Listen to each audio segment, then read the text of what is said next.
A Tolox se le conocía en la provincia como el pueblo de los iluminados, nombre que se ha ido borrando y olvidando a lo largo de mi vida, y ya hasta en nuestro pueblo no queda del suceso más que un ligero recuerdo. De aquel suceso se ocupó la prensa y como el caso llegó hasta la audiencia, la fama del pueblo subió como la espuma y hasta se llegó a publicar un folleto del que no queda ningún ejemplar. ¿Qué pasó con los iluminados? Lo que ocurrió con los iluminados no fue, en resumidas cuentas, más que el engaño de unas cuantas familias alucinadas que en plena sierra, en un rancho de Río Verde, hicieron una hoguera, quemaron sus ropas y de milagro echaron al fuego a un niño de pecho para que subiese al cielo enseguida mientras ellos danzaban desnudos a su alrededor, esperando el maná que había de venirles a la mañana siguiente. Un caso típico de alucinación colectiva, durante el cual celebraron también una ceremonia matrimonial, con cambio de sangre entre los contrayentes, como hacen los gitanos, pero como en el corte se les fue la mano, y las heridas tardaron en curar, la causa hubo de verse, como dijimos, en la audiencia de Málaga, pues hubo algún procesado. Lo que yo no me explicaba, de joven, era cómo se había podido llegar a esto en un pueblo donde había personas cultas, con 2 médicos, un farmacéutico, un abogado, varios maestros de escuela, sacerdote y guardia civil, por lo que yo le preguntaba a mi padre, ¿cómo dejasteis todos que las cosas llegasen a tal extremo? Pues al parecer la cosa había tenido larga gestación. Me avergonzaba yo del hecho, en mi juventud, aunque después he visto que, casi un siglo después, se leen casos de sectas en Estados Unidos y otras naciones civilizadas que no tienen nada que envidiar a los de aquellas pobres gentes, sencillas y honradas. Me decía mi padre que hubo falta de autoridad en el párroco, que era un hombre sencillo e inocente, que se dejó engañar, y en el alcalde, y que existía más mar de fondo en lo que venía ocurriendo, de lo que lo de la sierra fue un chispazo. En Tolox se presentó un fraile, al cual, cándidamente, se dejó predicar por las calles, y que después tenía conciliábulos en ciertas casas donde lo trataban a mesa y mantel. Este fraile fue el que trasladado a la sierra iluminó a aquella gente, desapareciendo tras el estropicio, pues resultó que no era tal fraile, sino un preso, fugado del presidio de Ceuta o del puerto de Santa María, no estoy seguro. Recuerdo que de niño, me contaba un tal Cascabullo, de apodo, que él era mozuelo cuando el falso fraile predicaba y que en una ocasión fue con otros a ver una cruz que se le aparecía en una pierna. Por lo visto se amarraba, fuertemente, a algún crucifijo durante horas, y mostraba después la impronta cardenalada, que tardaba en borrarse, lo que las viejas ignorantes tomaban por un milagro, no así el Cascabullo y los jóvenes que le acompañaban, que no se dejaban engañar, y me aseguró que en uno de sus sermones, aprovechando un escudo del falso fraile, le metieron con una agujarra un leznazo que por el chillo que pegó parecía que le habían traspasado el corazón. Todos los oficios tienen sus quiebras.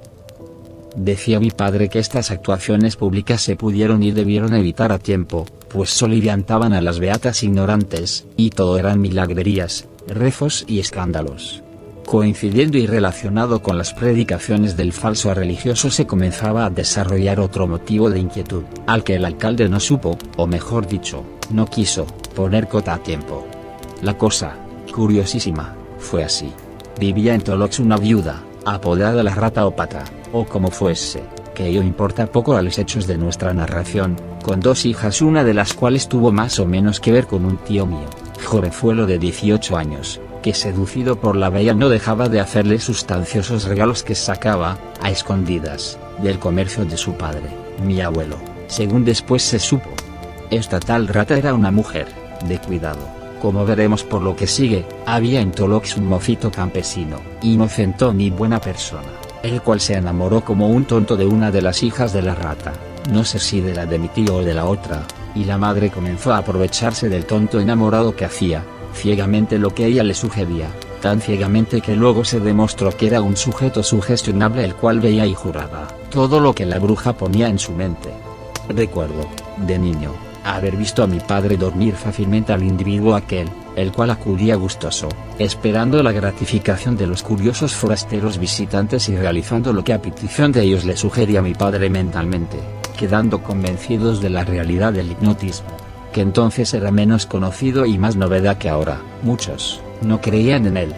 Seguramente la Rata, de modo inconsciente, sin saber nada de hipnotismo, Lo dominaba de tal modo que el pobre no solo la obedecía, sino que le transmitía el pensamiento, y le hacía ver y creer todo lo que ella quería.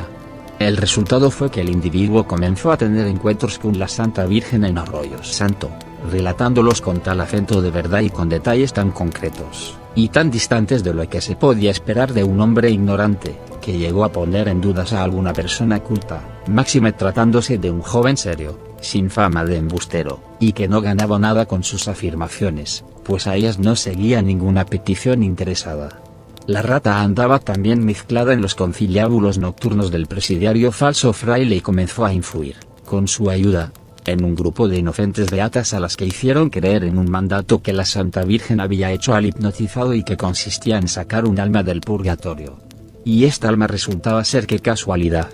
la de mi tío, el estudiante jovenzuelo, amigo de la rata hija, que había fallecido de unas tifoideas un mes antes, dejando a la bruja sin los suculentos regalos que recibía de él en vida, a los que se había acostumbrado, y que trataba de seguir obteniendo de mi abuelo, que no se prestó a ello, por lo que se dispuso a chantajearle como fuese.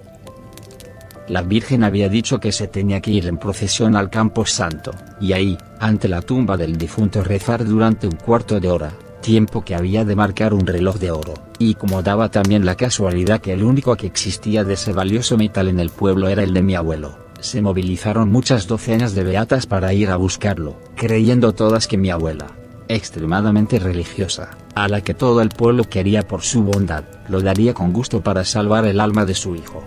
Mi abuelo, cuando la muchedumbre llegó a su puerta a pedir el reloj, la echó con cajas destempladas, y avisó a la Guardia Civil, que no podía hacer nada mientras no lo ordenase el señor alcalde, y como nadie estaba haciendo nada malo, dejaba seguir el escándalo, frotándose las manos de gusto puesto que se trataba de su enemigo político.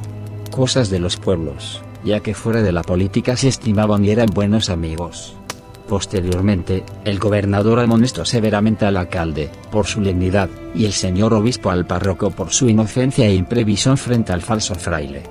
Me contaba mi abuelo, que había introducido en su casa a un mozo, el Cascabullo, y a 2 o 3 hombres más, en previsión de lo que pudiese pasar al ser negado el reloj. La manifestación dio marcha atrás y se encaminó al cementerio, a la que se adelantaron Cascabullo y otros dispuestos a impedir cualquier profanación, impidiéndoles la entrada, a garrotazos, si era preciso.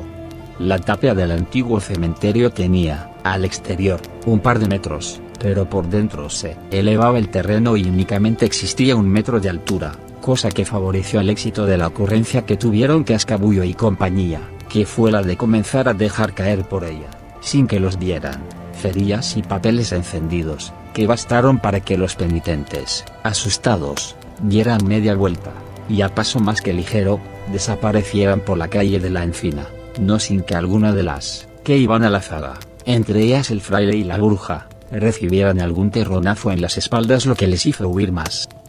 El escándalo fue mayúsculo, y la reacción del pueblo le enseñó al alcalde que era peligroso jugar con fuego, y más cuando a los pocos días estalló la bomba de los iluminados en la sierra, dirigidos por el falso fraile, que, después del jaleo del cementerio, se había retirado, prudentemente, al monte. Por lo que yo pude oír, ya de mayor, por boca de uno de los iluminados, el viejo tío Mochilita, el falso fraile que estaba con ellos en el rancho, se resistió lo que pudo al aquelarre del quemado de la ropa y otros excesos, consciente, sin duda, de que ello le iba a suponer el fin de su cómoda situación, bien alimentado y escondido por aquella pobre gente. El fraile, es cierto, les había dicho que en estado de inocencia y pureza, Dios alimentaría a sus criaturas, sin que tuviesen que trabajar más, enviándoles el maná diario para su sustento.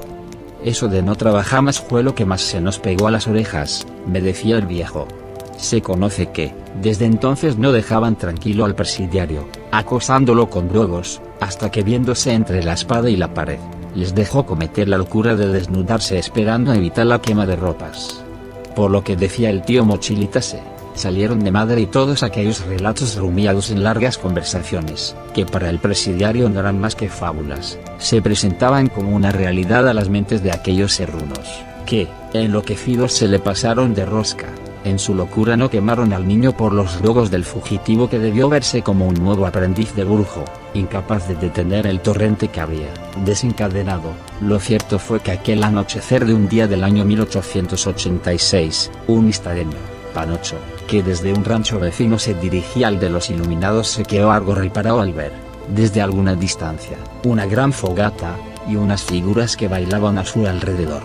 Al fijarse bien exclamó: «Me cago la puñeta, si están en Coriche», no atreviéndose a seguir adelante, deteniéndose, indeciso, en el mismo momento que fue visto y salieron a él, probablemente para explicarle, pero el Panocho, horrorizado, no quiso saber nada, y dio a Juino parando de correr hasta Tolox, donde al principio no le querían creer, pero, finalmente, se organizó una expedición de autoridades, Guardia Civil y vecinos, parientes de los serranos, que llegó al rancho al romper el día. Allí no encontraron a nadie, hasta que un guardia descubrió a una mujer, desnuda, encaramada a un pino o algarrobo, fue envuelta en su piadosa capa, y los restantes fueron apareciendo, no lejos del rancho, y los fueron descubriendo como pudieron, a todos menos al presidiario, el cual, en cuanto vio al Deistán correr hacia Tolox, salió de estampía en dirección contraria sin despedirse de sus discípulos, que él no pensó nunca que fuesen a salir tan aprovechados. No se le volvió a ver nunca más, aunque se supo que fue detenido y vuelto a encerrar meses después. El epílogo lo puso el tío Mochilita ante la audiencia cuando dijo, entre grandes carcajadas de los asistentes: «Mos habían dicho que al día siguiente vendría hermana con la comida y lo que asomó fueron los civiles que mos hasrearon para la cárcel». Este tío Mochilita era un viejo muy gracioso y daba muchos detalles que me ayudaron a comprender cómo pueden originarse estas alucinaciones colectivas. Recuerdo que fuimos con nuestra Frasquita la Pascual a nuestra viña de Barragán a traernos un canasto de perillos sanjuaneños de 3 perales que entonces había junto a la casa. Hoy son olivos los que ahí existen. Frasquita, al regreso, se cayó de la burra en unas asperillas, cerca de los Ferretes Jiguerín, con tan mala suerte que la pobre se desolló toda la cara quedando como un ecceomo. Algo después de la caída, junto al camino, pastoreando un par de vacas en un sendajo, se encontraba el viejo iluminado tío Mochilita, el cual al ver a distancia aquella cara tan colorada y maltratada por la desolladura, haciendo la señal de la cruz, interpeló a la herida, sin saber que lo estaba, diciéndole con guasa: «En nombre de Dios te pido que me digas si eres arma de este mundo o del otro». «Digo, habráse visto el burleco», contestó Frasquita indignada, y siguió diciendo agresiva: «Tú sí que eres un arma del demonio, soy iluminado, que eso es lo que eres, un iluminado». El viejo, riendo, siguió con sus bromas, pero al notar de más cerca el estropicio de la cara se disculpó lo mejor que pudo diciendo que de lejos le había parecido que se había pintado la cara, y con esto se calmaron los ánimos. Y hasta aquí lo que yo sé de un suceso que aireó mucho el nombre de Tolox, al que, como dije, se conoció muchos años como el pueblo de los Iluminados. Hoy pocos lo recuerdan. Hubo unas ligeras condenas en la audiencia por lo de las heridas y los protagonistas siguieron viviendo honradamente en el pueblo, donde fueron muriendo. Que Dios los haya iluminado, de verdad, con su luz eterna.